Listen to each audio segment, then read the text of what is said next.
Hello everyone, Kyle Bunger here, and welcome to another edition of Rate Their Chances. This is where we determine how likely or unlikely a character is to be in Fraymakers. There are many factors I take into consideration when determining this, but the most influential one is popularity, followed by communication, representation, and potential. Here is the scoring system for this series, with 5 meaning that I think the character will be in the base roster, while 1 means I think they have no chance of being represented at all. Which character are we rating today? It is Sans from Undertale / Deltarune. Finally, we have made it to the big one. Appropriate that I do this after I hit 250 plus subscribers. Thank you so much, guys. I've said it in the past, but Undertale and Deltarune are the most talked about franchises in the McLeod Gaming Discord server. I wouldn't say that Sans is the most requested Undertale character.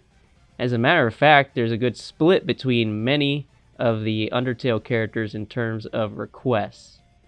In general, Undertale is one of the most popular indie franchises of all time, and it is a cultural phenomenon in Japan. To say that getting any Undertale character in Fraymakers would be huge is an understatement. Sans in particular, I personally think, has the potential to be a really unique character in a platform fighting game. It's one of the reasons why I'm making him in Fray Tools. He has his white bones, blue bones, his karma mechanic, telepathy, and means of teleportation. On top of that, the Bone Man is just very crafty, finds ways to gain the upper hand in unconventional ways. Now, in terms of representation, I foreshadowed that there's many different options on who should represent Undertale or Deltarune. For example, I've seen plenty of people say that they would rather have Papyrus be playable over Sans. I voted for Undyne in the backer survey. Many others went for characters like Chris, Frisk, or even Mettaton. I'd say that since Sans is probably the most popular Undertale character, that it makes sense for him to represent it. I do agree with one thing about Sans, and it is that it would be harder for him to be translated into a platform fighting game compared to other Undertale and Deltarune characters. So, if Sans maybe isn't the best character to represent these games, who is? Again, there's been much discussion about this, but I personally believe that Chris would be the best character to choose. My main reasons are that he does translate relatively well into a platform fighter. He could be a bit more of a generic sword character, which we actually don't have yet, even within my list of predictions. An argument I've seen against Chris is that since he's from an ongoing series, he could gain more abilities in battle that could outdate his appearance in Fraymakers. To that I say it's unlikely, because Chris is unable to gain EXP in Deltarune, and any new abilities he gets is battle dependent, so it could be the same in Fraymakers.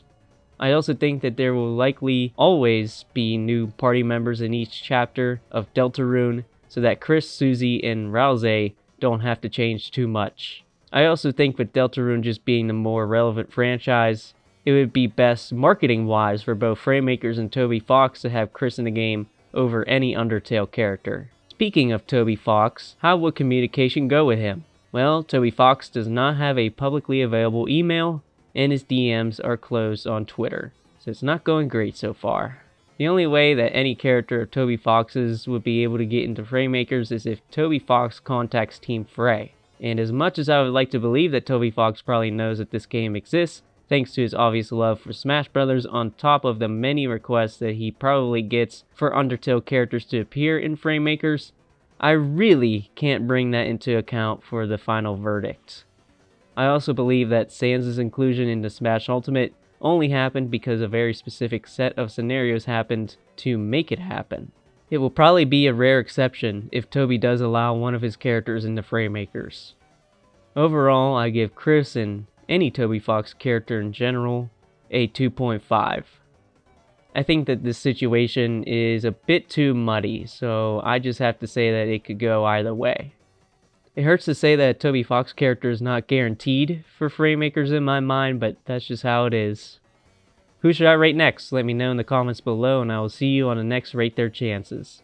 Bye!